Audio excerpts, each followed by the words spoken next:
তোমাদের দৃষ্টিতে তোমাদের নিকটে সবচাইতে উত্তম ঈমান ওয়ালা ব্যক্তিকে? সাহাবায়ে কেরামগণ বললেন, হুজুর গো, আমাদের নিকটে সবচাইতে উত্তম ঈমান ওয়ালা ব্যক্তি হলো ফেরেশতারা। আল্লাহর হাবিব সাথে সাথে বলে, না না না সাহাবারা, ফেরেশতারা তো আল্লাহর নিকটবর্তী হয়ে আছে, তারা তো ঈমান আনবেই, এতে তো বিস্ময়ের কিছু নেই, তারা তো ঈমান আনবেই।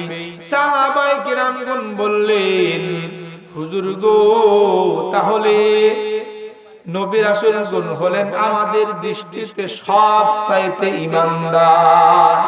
আল্লাহর হাবিব বলেন, না না সাহাবারা না,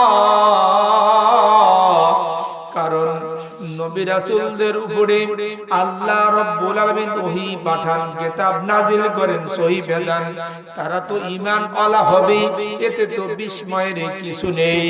এবার সাহাবায়ে কেরামগণ বলেন, হুজুর গো, তাহলে আমরা সাহাবারা হলাম সবচাইতে ঈমানদার। আল্লাহর হাবিব বলেন, না সাহাবারা না, এখনো পর্যন্ত আমি তোমাদের মাঝে জীবিত আছি। না সাহাবারা, তোমরা জেনে রাখো, আমার ওফাতের পরে এই আল্লাহর কালাম, এই কিতাব শুনে শুনে, শুনতেছেন না আপনারা, শুনে শুনে যারা ঈমান ওয়ালা হবে তারাই হলো উত্তম ঈমানদার। আল্লাহ রাব্বুল আলামিন বান্দাকে শিক্ষা দেয়, বান্দারে, আল্লাহুল্লাযী খালাকাকুম মিন দুআফিন, তুমি যখন এই আমার জমিনে পদার্পণ করেছিলে, আমি তোমাকে দুর্বল করে বানাইছি। কেমন দুর্বল? তোমার দুটি পা ছিল, তুমি ওই সময় কিন্তু পা দ্বারা হাঁটতে পারোনি। বান্দা, তোমার দুটি হাত ছিল, বান্দা তুমি হাত দ্বারা কিন্তু কাজ করতেও পারোনি। ও বান্দা, তোমার জবান দিয়েছিলাম, জবান দিয়ে তুমি এমনই দুর্বল যে কথা পর্যন্ত বলতে পারোনি। এবার আল্লাহ রাব্বুল আলামিন বান্দাকে সবল করলেন, সুম্মা জাআলা মিন বাদি দুফিন কুওয়া। আল্লাহ তাআলা বলে, অতঃপর বান্দা, তোমাকে এই দুর্বল থেকে আমি আবার তোমাকে কুওয়া, একদম শক্তিশালী স্ট্রং বানায়া দিলাম। সুবহানাল্লাহ। এবার আমরা শক্তিশালী হয়ে গেছি। কি হয়ে গেছি? শক্তিশালী যুবক হয়ে গেছি। এখন মনে হয় আমি একাই 100, আমার এই শক্তি দ্বারা আমি সব কিছুই করতে পারি, আমার এই শক্তি দ্বারা আমি কাজ করি, আমার এই শক্তি দ্বারা আমার কামাই করি, সংসার চালাই। আল্লাহ তাআলা বলেন, না বান্দা, এটা তোমার শক্তি নয়, আমি তোমাকে দুর্বল থেকে শক্তি দান করেছি। সুবহানাল্লাহ। আরে আমার যদি শক্তি থাকতো তাহলে ঘুম থেকে ওটার সাথে সাথে কত ব্যক্তির দেখা যায় ডান হাত আর চলে না, বাম হাত নাড়াচাড়া করে কিন্তু ডান হাতে আর শক্তি নাই। তো মানুষের জবান দিয়ে আর কথা পর্যন্ত বলতে পারে না, কত মানুষের ডান পাও নড়ে না, বাম পাও ঠিকই নড়ে। এই শক্তি কে কেড়ে নিয়েছে? জোরে বলুন না, আল্লাহ। আল্লাহ রাব্বুল আলামিন শক্তি কেড়ে নিয়েছেন। যেই আল্লাহ তাআলা শক্তি দেন, সেই আল্লাহ রাব্বুল আলামিন আবারও শক্তি কেড়ে নিয়ে যান। সুম্মা জাআলা মিন বাদি কুওয়াতিন দুআফা ওয়া শাইবা। আল্লাহ তাআলা বলেন, ও গো বান্দা, তোমাকে শক্তি দিলাম, আবার এই শক্তি থেকে তোমাকে দুর্বল বানাইব। যেই দিন তোমাকে দুর্বল বানাইব রে বান্দা, জেনে রাখো, জেনে রাখো বান্দা, ওই দুর্বল কেমন দুর্বল হবে জানোনি?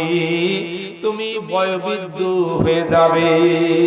মিয়া ভাই, কথা কইন কি হয়ে যাবে বয়োবৃদ্ধ বৃদ্ধ হয়ে যাবে আমার মিয়া ভাই পাশে বসে মিয়া ভাইয়ের ওয়াজ চলতেছে কি গান মিয়া ভাইয়ের ওয়াজ যারা মিয়া ভাই তো বসে আছে মিয়া ভাইদের ওয়াজ চলতেছে আহারে এমন একটা মুহূর্ত তুমি কি হয়ে যাবে বয়োবৃদ্ধ হয়ে যাবে তোমার চুলগুলো পেকে যাবে তোমার চামড়াগুলো গুছে যাবে তোমার চলগুলো ভেঙে যাবে ছোটবেলায় যখন এরকম আমার মিয়া ভাই আমাদের মতন ছিল তাজা ছিল চল কি ভাঙ্গা ছিল না দাড়ি কি পাকা ছিল না সুটং দেহের অধিকারী ছিল সেই একাই মনে হয় 5 জনের কাজ করে এরকম পরিস্থিতি ছিল কিন্তু এর ভিতরে ওই যে আল্লাহর কথা যে সুম্মা জালা মিন বাদি কুওয়াতিন দুআফা ওয়া শাইবা যাবার তোমাকে আমি শক্তি থেকে কি বানাবো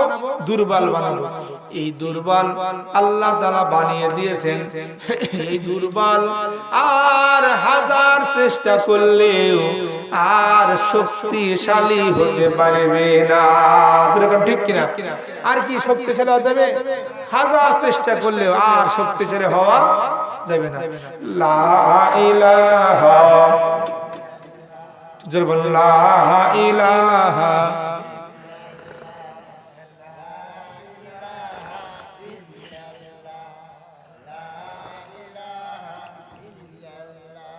লা ইলাহা লা ইলাহা ইল্লাল্লাহু মুহাম্মাদুর রাসূলুল্লাহ সাল্লাল্লাহু আমরা এখন হাজার চেষ্টা করব যে আমি কি হব আবার এরকম শক্তিশালী হব আমি আবার যুবক হব আমার শরীর টান টান থাকবে আর কি সম্ভব দাড়ি কাঁচা করব সম্ভব আরে আবার মানুষের মন তো বুড়ো হতে চায় না মানুষ বুড়ো হয়ে গেছে কিন্তু মন কয় আমি এখনো কি আছি যুবক আছি সেলুনে যায় সুন্দর করে চুল কাটে এরপরে দাড়ির আগাগুলো সুন্দর করে ছাটে ছাটা তারপরে ওই নাপিত কে বলে নাপিত রে আমাকে যুবক বানায়া দে কয় কেমনে করে কয় কালো কলপ লাগায়া দে আমি কালো কলপ লাগাইলে আবার আমি যুবক হয়ে যাব যুবক হইতেছে এবার যখন চুলে কলপ লাগাইলো কালো কুচকুচে চুল কিছুদিন পরে আবার চুলের গোড়ালির দিকে তাকাইলে দেখা যায় আবার কেমন যেন পাকা বের হয়ে গেছে তুমি হাজার হাজার চেষ্টা করবে কোটি কোটি বার চেষ্টা করবে আর কোনোদিন কালো চুল বানাইতে পারবে না ঠিক কিনা এই ক্ষমতার মালিক কে এজন্য আল্লাহ তাআলা এই যে কুদরত গুলোর কথা বলতেছে কারণ কি আমরা ওই যে রূহের জগতে বলছিলাম ক্বালু বালা শাহিদনা হ্যাঁ প্রভু আপনি আমাদের রব আপনা আমরা সবাই সাক্ষী রইলাম দুনিয়াতে আসার পরে যাতে করে এই কথা কেউ ভুলে না যায় আমি আল্লাহকে যাতে ভুলে না যাই আল্লাহ রাব্বুল আলামিন এই জন্য বিভিন্ন আয়াত দিয়া নবী রাসূল পাঠায়া বারবার বুঝাইতেছেন যাতে করে আমার বান্দারা আমাকে না ভুলে যায় আমার বান্দারা যাতে করে ওই কথার উপর অটল থেকে আমার দরবারে আবার ফিরে আসতে পারে সুবহানাল্লাহ এত চেষ্টা এত পদক্ষেপ নিতেছেন আল্লাহ যে নবী রাসূল পাঠাইতেছেন এরপরে তিনি কিতাব পাঠাইতেছেন সহিফা পাঠাইতেছেন এত কিছু পাঠাইছে এই দুনিয়াতে তারপরে যদি মানুষ না বোঝে তো আর কিছু করার নাই ওদের কপাল পোড়া ওদের কপাল কি পোড়া আহারে আমরা বৃদ্ধ হয়ে গেছি বুড়া হয়ে গেছি এরপরেও কোরআনের কথা শোনার মেজাজ হয় না আমরা চাষটালে আর কত রকমের ক্যানভাইস এখন চলতেছে জিকিরের কথা বলে মন খারাপ কোরআনের কথা বলে মন খারাপ রাজনীতির কথা বলে খুবই ভালো লাগে খুব ভালো লাগে। হ্যাঁ, কেউ পারবে কি গপ্প গুজব শুরু হয়েছে শাসতালে কেউ পারবি, কেউ ভোট দিবে, কেউ কি করবে, এই নিয়ে টেনশন।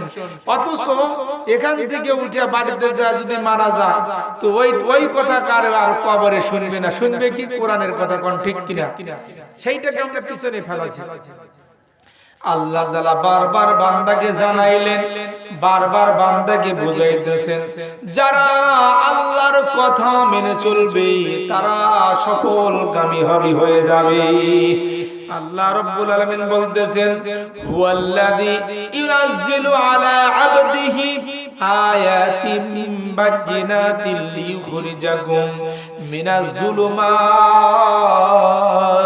ইলান নূর ওয়া ইন্নাল্লাহা বিকুম লারাউফুর রহিম। আল্লাহ রাব্বুল আলামিন বান্দাকে ওই জান্নাতে নেওয়ার জন্য কত পদক্ষেপ গুলো দেখেন আল্লাহ তাআলা প্রেরণ করেছে। ওই প্রভু, ওই রব, হুয়াল্লাযী ইউনাজ্জিলু, যিনি নাযিল করেছেন আলা আবদিহি, তার বান্দার উপরে, আলা আবদিহি আয়াতিন বায়িনাত, সুস্পষ্ট আয়াত সমূহ। কি সমূহ? আয়াত সমূহ, নিদর্শন সমূহ আল্লাহ রাব্বুল আলামিন নাজিল করেছেন। সুবহানাল্লাহ। কি জন্য নাজিল করেছেন? লিইখরিজাকুম মিনাজ যুলুমাতি ইলান নূর, যাতে করে আমার বান্দারা ওই অন্ধকার থেকে আলোর পথে আসতে পারে। সুবহানাল্লাহ। কোথা থেকে? অন্ধকার থেকে আলোর পথে আসতে পারে। কারণ পথ তো দুইটা, একটা হলো আলোর পথ আর একটা হলো অন্ধকারের পথ। আলোর পথে আছে কি? জান্নাত। কি আছে? আর অন্ধকারের পথে আছে কি? জাহান্নাম। বান্দাকে জান্নাতে নেওয়ার জন্য আল্লাহ তাআলা তাই বলেন, লিইখরিজাকুম মিনাজ যুলুমাতি ইলান নূর, আমি বান্দাকে জান্নাতে নেওয়ার জন্য অন্ধকার থেকে বান্দাকে আমি আলোর পথে নিয়ে আসি। সুবহানাল্লাহ। তাহলে আল্লাহ এই যে আমাদেরকে ভালোবাসতেছেন, তার মানে আল্লাহ হলেন আমাদের কি? বন্ধু। আল্লাহ কি আমাদের? জোরে কান কি? আল্লাহ হলেন আমাদের বন্ধু। আল্লাহ রাব্বুল আলামিন যে আমাদের বন্ধু, তিনি কোরআন দিয়া সুন্দর করে জানাইতেছেন, আল্লাহু ওয়ালিউল্লাযীনা আমানু ইখরিজুহুম মিনাজ যুলুমাতি ইলান নূর ওয়াল্লাযীনা কাফারু আউলিয়াউহুমুত তাগুত ইখরিজুনাহুম মিনান নূর ইলা যুলুমাত উলাইকা আসহাবুন নার হুম ফিহা খালিদুন। আল্লাহ রাব্বুল আলামিন, ওই প্রভু, ওই রব, তাদের বন্ধু। আল্লাহু ওয়ালিউল্লাযীনা আমানু, যারা ঈমানদার ব্যক্তি, মুমিন ব্যক্তি, মুত্তাকিন, পরহেজগার ব্যক্তি, তাদের বন্ধু হলো আল্লাহ রাব্বুল আলামিন। সুবহানাল্লাহ। কি রকম বন্ধু জানেন? এরকম বন্ধু পৃথিবীতে আর কাউকে পাইবেন? আল্লাহ তাআলা বলেন, আমি যেহেতু আমার মুমিন বান্দাদের বন্ধু হয়ে গেলাম, আল্লাহু ওয়ালিউল্লাযীনা আমানু ইখরিজুহুম, আমার ওই বন্ধুকে বের করব, ইখরিজুহুম মিনাজ যুলুমাতি ইলান নূর, অন্ধকার থেকে আমার বন্ধুকে আলোর পথে নিয়ে আসবো। কারণ আমার বন্ধু কখনো অন্ধকারে থাকতে পারে না, আমার বন্ধু কখনো জাহান্নামী হতে পারে না। আমার বন্ধুকে আমি রব্বুল ইজ্জাত অন্ধকার থেকে বের করি, আমার বন্ধুকে আলোর পথে নিয়ে আসবো। সুবহানাল্লাহ, সুবহানাল্লাহ। এবার আল্লাহ রাব্বুল আলামিন ওই ঈমানদারদেরকে আলোর পথ দেখিয়ে দিয়েছেন। কিসের পথ দেখাইছেন বলেন? আলোর পথ। এই যে দুটি জায়গা এখানে, একটা হলো আলোর পথ আর একটা হলো অন্ধকারের পথ। কিসের পথ? অন্ধকারের পথ। আমরা আলোর পথের আলোচনা এখন যাব। আমি কিন্তু বলছি যে রুহের জগৎ থেকে নিয়ে আমরা কোন পর্যন্ত শেষ করব? জান্নাত এবং জাহান্নাম, জান্নাত এবং জাহান্নাম এই পর্যন্ত আমরা শেষ করব। তাহলে আমরা এখান থেকে কিন্তু কোন দিকে যাব বাজান বলেন? আমরা এই যে আল্লাহ তাআলা হলেন আমাদের বন্ধু, আর আল্লাহ তাআলা আমাদেরকে অন্ধকার থেকে আলোর পথে বের করেছেন। কোন পথে বের করেছেন? আলোর পথে বের করেছেন। এই আলোর পথ ধরে যারা চলবে আল্লাহ রাব্বুল আলামিন তাদেরকে জান্নাত দান করবে। কেমন আপনারা ঈমানদার জানেন যে হাদিস শরীফের ভিতরে আল্লাহর হাবিব সাহাবীদেরকে প্রশ্ন করলেন, ও গো আমার সাহাবারা, বলো তো দেখি তোমাদের দৃষ্টিতে, তোমাদের নিকটে সবচাইতে উত্তম ঈমান ওয়ালা ব্যক্তি কে?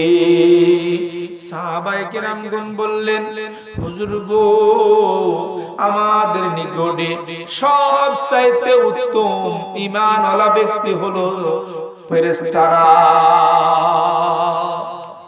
আল্লাহর হাবিব সাথে সাথে বলে, না না না সাহাবারা, ফেরেশতারা তো আল্লাহর নিকটবর্তী হয়ে আছে, তারা তো ঈমান আনবেই, এতে তো বিস্ময়ের কিছু নেই, তারা তো ঈমান আনবেই। সাহাবায়ে কেরামগণ বললেন, হুজুর গো, তাহলে নবী রাসূলগণ হলেন আমাদের দৃষ্টিতে সবচাইতে ঈমানদার। আল্লাহর হাবিব বলেন, না না সাহাবারা না, কারণ নবী রাসূলদের উপরে আল্লাহ রাব্বুল আলামিন ওহী পাঠান, কিতাব নাজিল করেন, সহিহ বিধান, তারা তো ঈমান ওয়ালা হবে, এতে তো বিস্ময়ের কিছু নেই। এবার সাহাবায়ে কেরামগণ বলেন, হুজুর গো, তাহলে আমরা সাহাবারা হলাম সবচাইতে ঈমানদার। আল্লাহর হাবিব বলেন, না সাহাবারা না, এখনো পর্যন্ত আমি তোমাদের মাঝে জীবিত আছি। না সাহাবারা, তোমরা জেনে রাখো, আমার ওফাতের পরে এই আল্লাহর কালাম, এই কিতাব শুনে শুনে, শুনতেছেন না আপনারা? শুনে শুনে যারা ঈমান ওয়ালা হবে তারাই হলো উত্তম ঈমানদার। সুবহানাল্লাহ। আপনাদের কি উত্তম ঈমানদার বলল? উত্তম ঈমানদার তো তারাই যারা এই কিতাব, আল্লাহর হাবিবের ওফাতের পরে এই কিতাব শুনে শুনে, আল্লাহর হাবিবের হাদিস শুনে শুনে যারা ঈমান ওয়ালা হবে, তারা হলো এই জিন্দেগিতে, এই দুনিয়াতে উত্তম ঈমানদার ব্যক্তি। সুবহানাল্লাহ, সুবহানাল্লাহ। তাহলে এই ঈমানদার ব্যক্তিদেরকে আল্লাহ বন্ধু বানাইলেন। আল্লাহ তাআলা অন্ধকার থেকে তাদের আলোর পথে নিয়ে আসলেন। কোন পথে নিয়ে আসলেন? আলোর পথে নিয়ে আসলেন।